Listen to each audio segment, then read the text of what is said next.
'tis the season for chills and thrills, as it is finally the chill season. Splatoon 3 has finally gotten its 2.0 update. With a new season comes new weapons, items, gear, maps, features, and even other accessories, such as badges. Let's check it out. The first most important thing is that Tri-Stringer finally got a paint buff. This was a long time coming.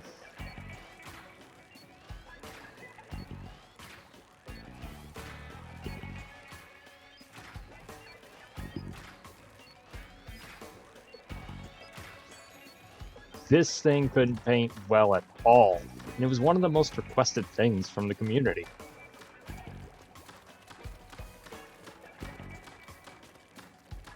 It applies to all forms of shooting it, vertical, horizontal, really any of them. This also means that it'll gain its special way faster. It doesn't make a full trail if you shoot it full charge, but it does make most of it. So if you fire another full charge shot, you pretty much paint the entire thing. It doesn't always paint very well though when you fire it higher up.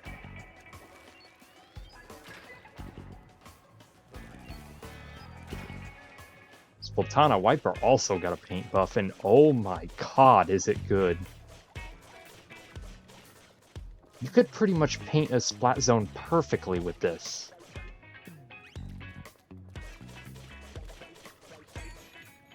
They also patched the rotation glitch, which I personally really liked using. Not a fan of that. Hopefully it becomes a feature in the future.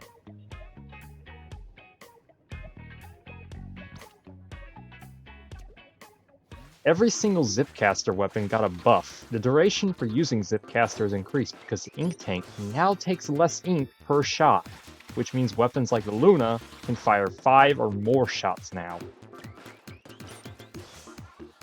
Every single weapon I'm showing here will have 2 of the Zipcasters used, and then every single other shot will be used up. Wiper is the exception as it has 1 charge slash and then horizontal slashes afterward. I personally think this will make Zipcaster have some utility, as before it was pretty much not very useful at all. I do want to see it get another buff though.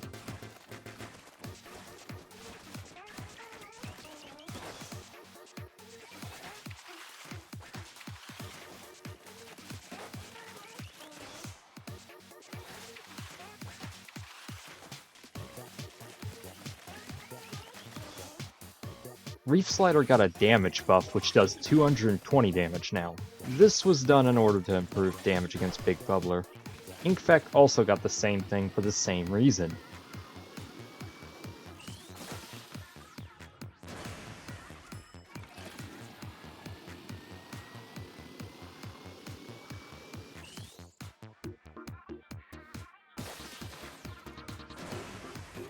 Tenna missiles finally got nerfed, which means I can actually use the reflux without people bullying me for once. Now it has a cooldown every time you fire it. Before, if you fired it, you could just charge it immediately, which was completely stupid.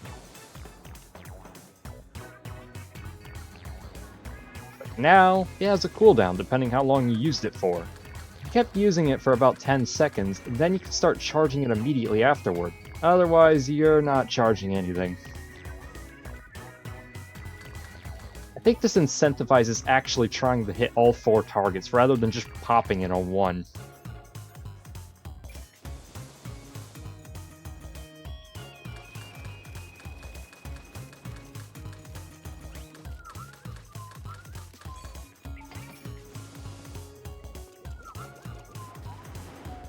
We also had a map update. Undertale Spillway got a change, but not a major one.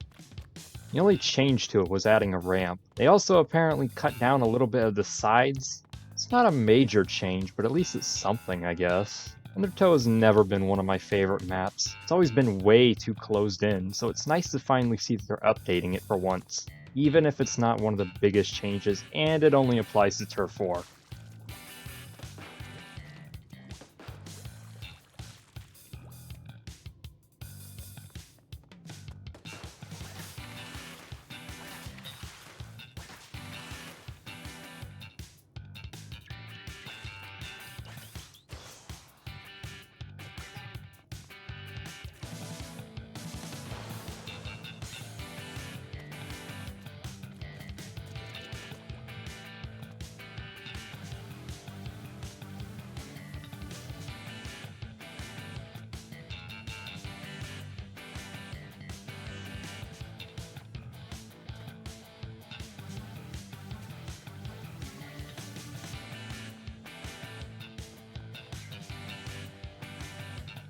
Here's the ramp I was talking about.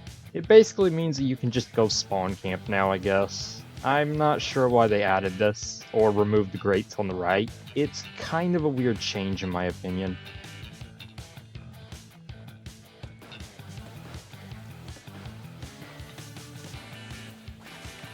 Here's the overhead view.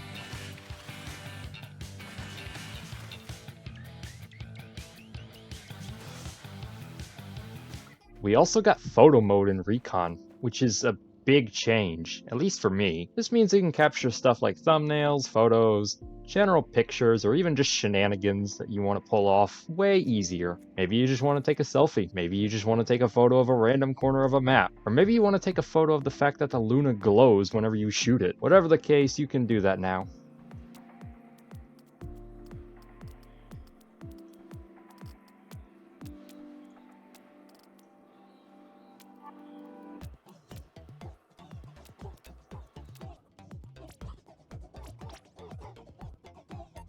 It uses a shell drone for the camera, which I think is a pretty cool change.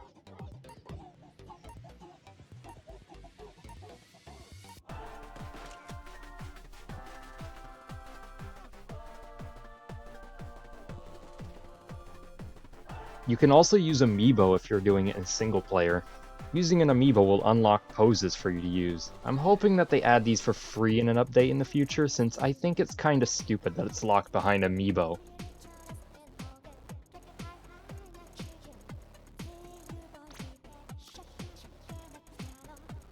There's plenty of new poses, though.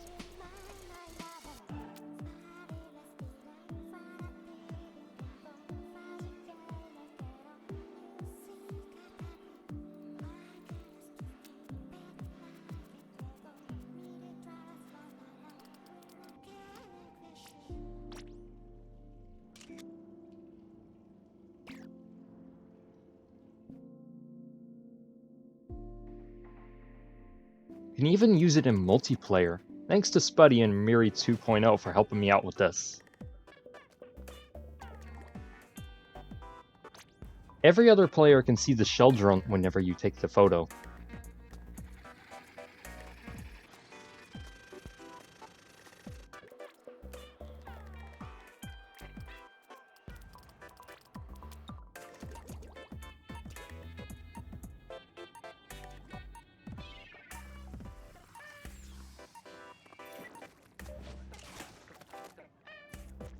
You could take a lot of cool photos with this feature, even some that just showcase the map itself.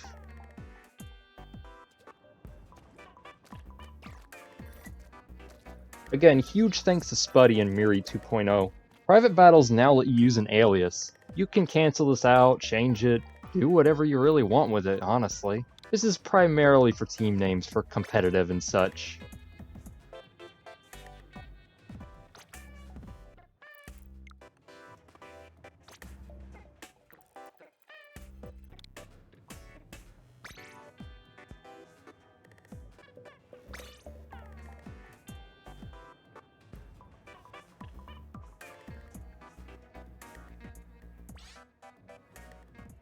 We also have plenty of new kits. One of these is the custom Splattershot Jr., which, as you might know, is one of my mains. I'm not a fan of this. I know why they did it. It's to represent the custom Junior from Splatoon 1. I did not like the custom Junior from Splatoon 1. We also have one for the Luna, which involves Ultra Stamp and Fizzy Bomb. I think this is actually a pretty good kit, as it'll give it way more mobility, something that it struggled with on the default kit. The only issue is it has Ultra Stamp, which I don't know if that's a very good weapon for this. But hey, Ultra Stamp is fun to use, so I'm all for it.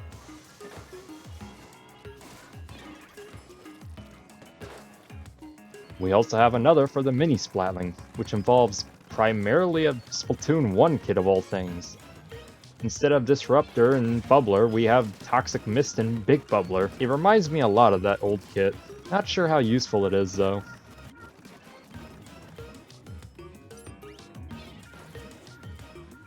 The new Carbon is also a thing, with Burst Bomb and Trizuka. Finally, they gave this thing some utility for once.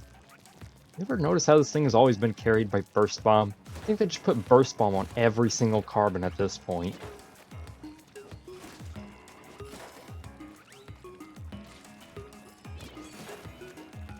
Trizuka is going to be very helpful for long-distance targets. Inkbrush also got a new kit, which is pretty much the more defensive Clam Blitz one. It has Ink Mines and Ultra Stamp again. You notice how there's like only 2 Inkjet weapons? This could have very easily been a cool kit with Inkjet, I think, but that's just my take.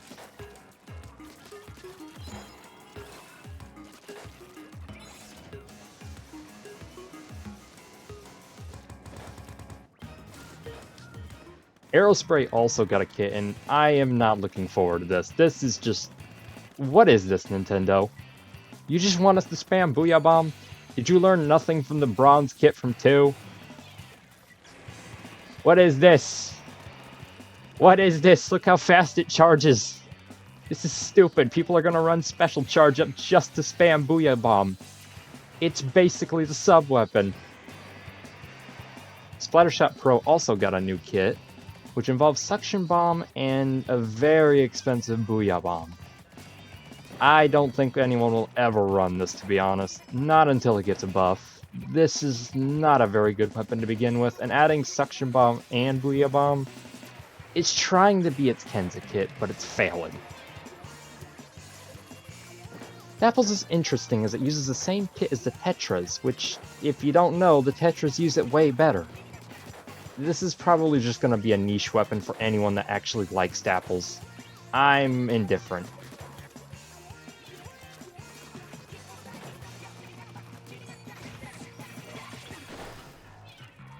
Slosher got a weird kit with the new Angle Shooter and Zipcaster of all things.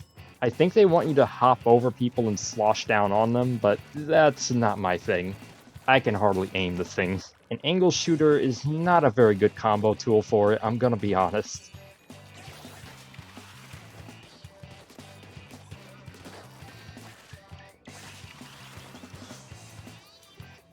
Its Splattershot also got a new kit with the 10 attack version. Splat Bomb is pretty much just gonna bump this thing up immediately. Triple Ink Strike is indifferent, but it definitely acts reminiscent to the Wasabi Splattershot from Splatoon 1. We also have 3 new weapons. Snipe Rider 5H fires 5 shots every time you charge it. I'm not sure about the kit though. I think they want people to jump to you so you can use the Tacticooler on them, and Sprinkler will charge it, but this is a very supportive weapon.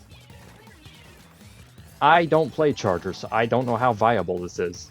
It's got decent range though, and it's a 2-shot kill, similar to Bamboo. Oh boy. Big Swig Roller. Why would you ever run this? I've done a lot of testing with this, and you might have even seen it on my Twitter. This thing is bad. Bad kit, bad damage, bad kill time. It's got a niche in splat zones whenever the zones are really small. You paint them in one flick. But why would you run this? You have the Flingza if you want to paint for stuff, because that vertical flick is gigantic. You got the Carbon if you want to kill stuff. It's way faster. And if you just want a good kit, just use the normal Splat Roller. I don't see why you would ever use this.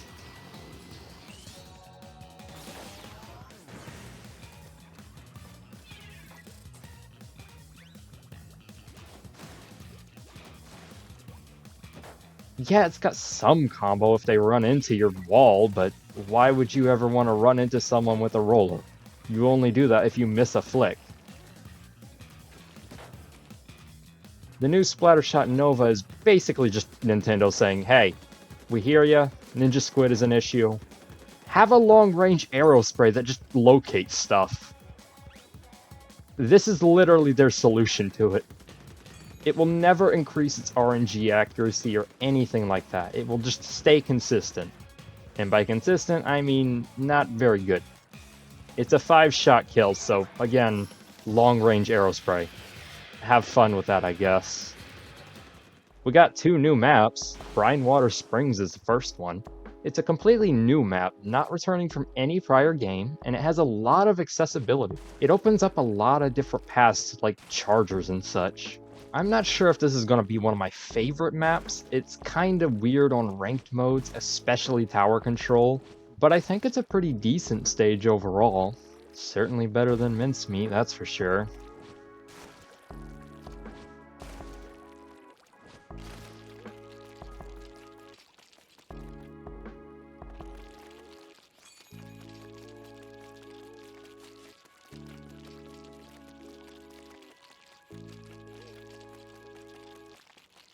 You can get back up using these sponges, unlike the enemy team, which is completely locked out.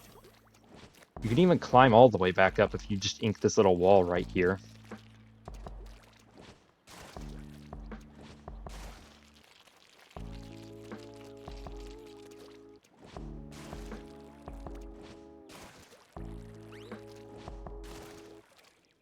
It's certainly one of the most beautiful maps that I've laid eyes on so far. We also have a returning map, Flounder Heights, which is definitely the better of the two so far because it has so much verticality. This is something that Splatoon 3 needed. You even have reason to squid surge on this map. Most maps lack the reason to do so. There's a lot of weird routes that you can take. You can go left, through the right passage, through the middle, or even just climb all the way up.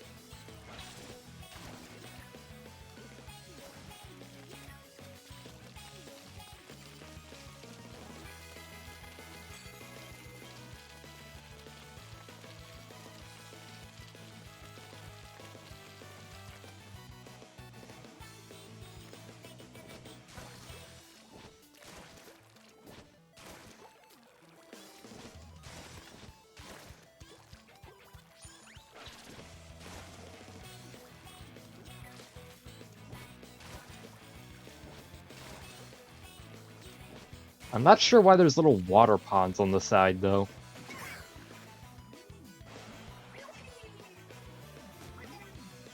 Well, that's about all of it. There's a new catalog that you can go fill out, and there is a new salmon run stage, but that's not in rotation for me at the moment, so I couldn't get any footage for it. It's a returning map from Splatoon 2. We also have a new Grisco Splatana that's coming soon, but I don't know what that's like, as again, not in rotation yet. Big Run is also coming soon on the 9th, so get ready for that, and try not to die when that happens. Let's let the salmonids have a little bit of fun on Wahoo World, yeah? But hey, what did you guys think about the update? Did you think it was good? Do you like some of the changes? What do you think of the kits? Let me know in the comments below. I'm excited to discuss this further with you guys. But until next time, that's about all from me. I'm probably gonna go stare at the carbon and just question why they don't put Burst Bomb on everything.